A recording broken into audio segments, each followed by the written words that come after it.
Hello guys, कैसे हो। तो आज हम बात करेंगे मैट्रिक्स एंड डिटरमिनेंट्स के लेक्चर नंबर 2 की।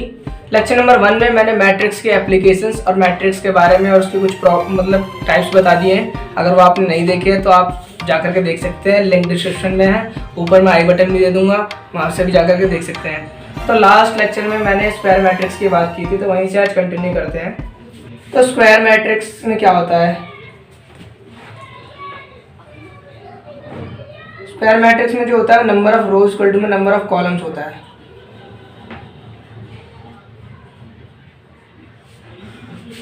जैसे कि एक आपको स्क्वायर मैट्रिक्स दे रखा है,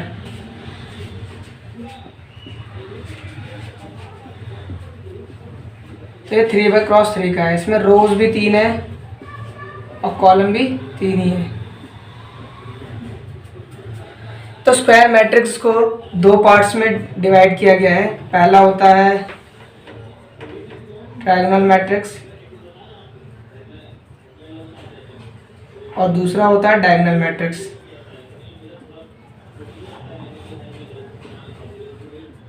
तो ट्रायंगल मैट्रिक्स में तो आपको कुछ ट्रायंगल्स टाइप्स में बनता हुआ दिखाई देगा, और डायगोनल मैट्रिक्स में मैं आपको बताता हूँ। जैसे कि ये मैट्रिक्स है,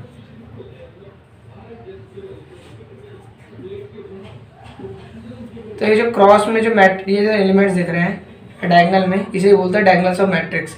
आप बोलोगे 6 और 3 भी हो सकते हैं, लेकिन ये नहीं होंगे, क्योंकि ये हम ऐसे वाला डायगोनल्स नहीं लेते, हम ऐसे ही डायगोनल्स लेते हैं। तो उसी के एग्जांपल एक, जैसे कि 3x3 का मैट्रिक्स देख लेते हैं।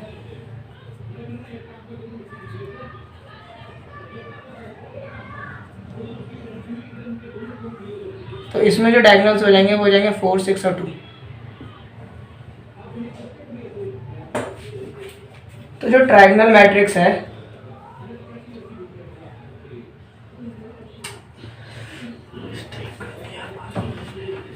उसको फर्दर 2 पार्ट्स में डिवाइड किया गया है। एक होता है अपर ट्रायंगल और दूसरा होता है लोअर ट्रायंगल।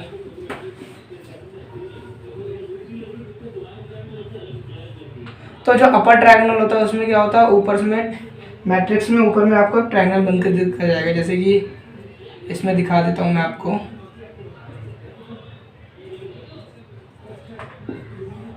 तो आप ये देख सकते हैं कि ये इसमें जो है वो ऊपर में एक ट्रायंगल शेप में बनता हुआ दिखाई देगा, और इसी में क्या होता है, इसमें लोअर में बनता हुआ दिखाई देगा आपको।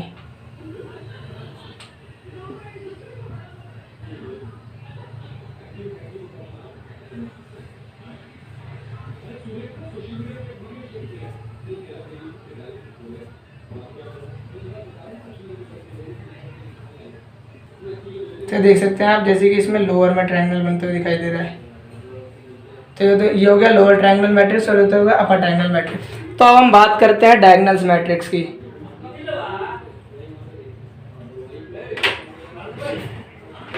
तो डायगोनल्स मैट्रिक्स को भी 2 पार्ट्स में डिवाइड किया गया है। पहला होता है स्केलर और दूसरा होता है यूनिट मैट्रिक्स। तो स्केलर मैट्रिक्स में क्या होता है कि जैसे कि सारे जीरो होते हैं, खाली डायगोनल्स में नंबर होते हैं। जैसे कि 2 0 0 0 2 0 0 0 2। यहाँ पे 2 की जगह पे आप 1 को छोड़ कर कुछ भी नंबर लिख सकते हैं, 3 3, लेकिन सब में सेम होने चाहिए। और यूनिट में क्या होता है, यूनिट में यही चीज़ 1 होती है, खाली यहाँ पे 1 1 होते हैं। तो होता है यूनिट मैट्रिक्स।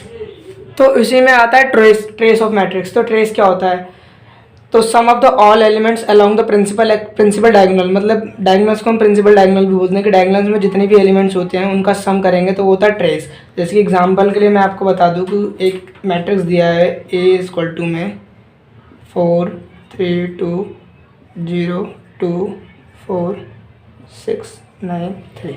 जैसे कि ये मैट्रिक्स दिया है, तो हमें निकालना है ट्रेस ऑफ A। जो इसको ट्रेस का नोटेशन होता है वो TR लिखते हैं, ट्रेस ऑफ A। तो इसको कैसे करेंगे, तो 4 + 2 + 3 क्या आ जाएगा, 9 आ जाएगा। तो ट्रेस ऑफ A क्या हो जाएगा, 9।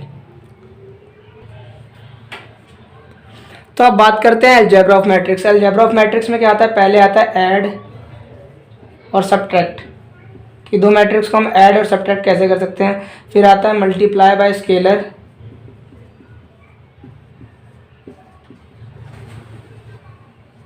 और तीसरे टाइप में आता है कि मल्टीप्लाई बाय इटसेल्फ, कि किसी मैट्रिक्स को खुद ही से मल्टीप्लाई करना है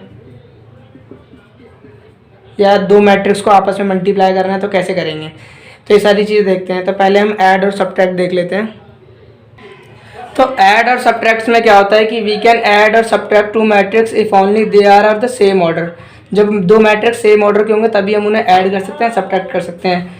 क्योंकि जैसे कि एग्जांपल लेकर के बताता हूँ मैं कि एक मैट्रिक्स दिया हुआ है 2 7 6 4 8 7 6 9 4 और दूसरा जो मैट्रिक्स है वो गिवन है 3 2 1 2 6 7 1 8 7। तो इन मैट्रिक्स में जब हम ऐड और सब्ट्रैक्ट जब करते हैं तो जैसे कि कोई मैट्रिक्स दिया हुआ है उसको जो A11 पे जो होगा, A12 पे जो होगा, A13 पे जो हो गया, वही अगले मैट्रिक्स में जो A11 पे होगा उन्हीं के साथ ऑपरेशंस होते हैं। जैसे कि यहाँ पे 2 है तो इसको जब हम ऐड करेंगे तो इसी के साथ कर सकते हैं, ना कि इसके साथ। तो वही सारी चीज़ें देखेंगे।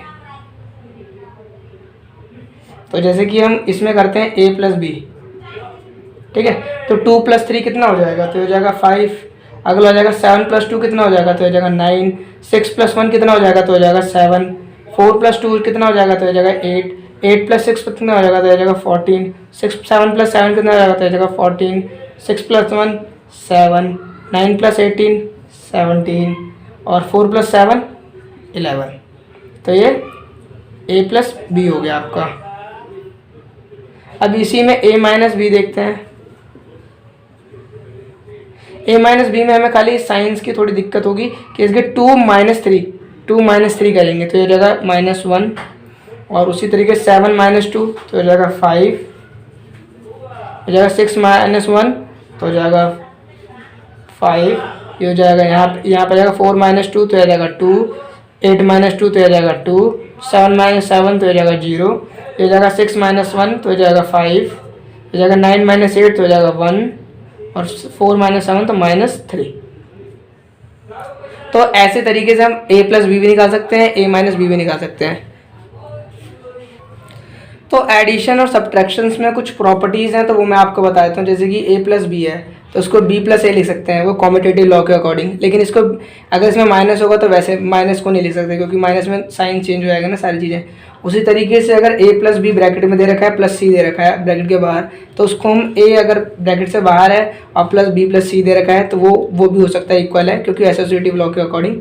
और उसमें ये देखो ट्रेस में जैसे कि अगर दो मैट्रिक्स दिए उसको हम ऐड करते हैं उसके बाद उसका ट्रेस निकालते हैं, या हम पहले एक मैट्रिक्स का ट्रेस निकालते हैं फिर दूसरे मैट्रिक्स का ट्रेस निकालते हैं उनको ऐड करते हैं तो दोनों इक्वल आएगा। ये स्क्वायर मैट्रिक्स के ये उसकी तरफ से। और फिर जैसे कि उसी में माइनस में भी ऐसी होता है कि अगर दो मैट्रिक्स उसको हम माइनस करते हैं उसके बाद उसका ट्रेस निकालते हैं, या पहले मैट्रिक्स का ट्रेस निकालते हैं दूसरे का ट्रेस निकालते हैं तो दोनों माइनस करते हैं तो वो भी इक्वल होगा। तो ये होते हैं कुछ प्रॉपर्टीज़ जो आपको याद रखनी है जब क्वेश्चन सॉल्व करते टाइम। तो मल्टीप्लिकेशन बाय स्केलर देख लेते हैं। तो जैसे कि कोई मैट्रिक्स है उसको हम स्केलर से कैसे मल्टीप्लाई कर सकते हैं, तो एग्जांपल लेकर के देखते हैं। जैसे कि एक मैट्रिक्स है ABC DEF PQR, ठीक है। तो इसको हमें K से मल्टीप्लाई करना है तो ये जो अगला बनेगा वो हो जाएगा KA, ठीक है। तो अब इसमें जो मैट्रिक्स में मल्टीप्लिकेशन होता है ना वो सब में होता है। अगर हम किसी स्केलर से मल्टीप्लिकेशन करते हैं जैसे कि 2 से 3 से 4 से तो इन सब में मल्टीप्लिकेशन होगा सारे एलिमेंट्स में। तो ये हो जाएगा KA, ये हो जाएगा KB, ये हो जाएगा KC, ये हो जाएगा KD, KE, KF और ये हो जाएगा KP, KQ, KR। तो ये कुछ इस तरीके से हो जाएगा।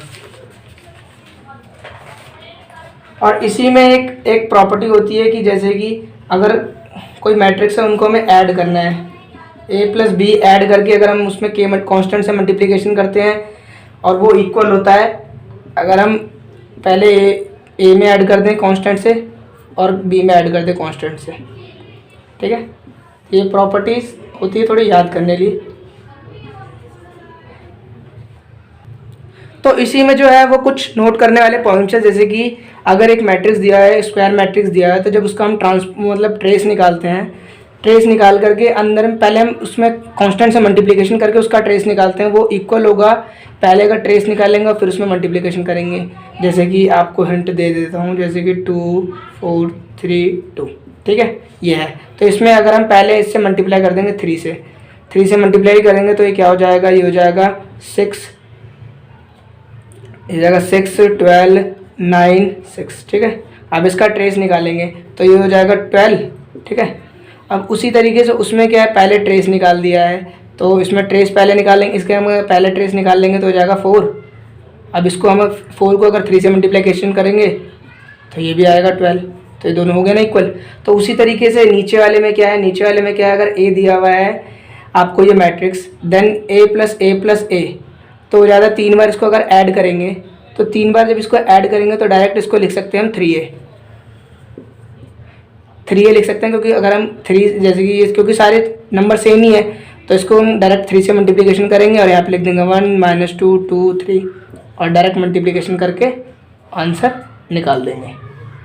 तो ये जाएगा 3 - 6 6 9, ठीक है। तो इस वीडियो में यहीं तक देखते हैं। अगर मैं आपको मल्टीप्लिकेशन सिखाऊंगा कि दो मैट्रिक्स को कैसे मल्टीप्लाई करते हैं तो वीडियो बहुत ज़्यादा लंबी हो जाएगी, तो उसके लिए मैं अगली वीडियो में बता दूंगा। तो अगर आपको ये वीडियो अच्छी लगी हो तो लाइक कीजिए, शेयर कीजिए। अगर आपको कोई भी डाउट होता तो आप कमेंट सेक्शन में पूछ सकते हैं। And you can subscribe my channel for more videos and hit the like button. Thank you, मिलते हैं अगली वीडियो।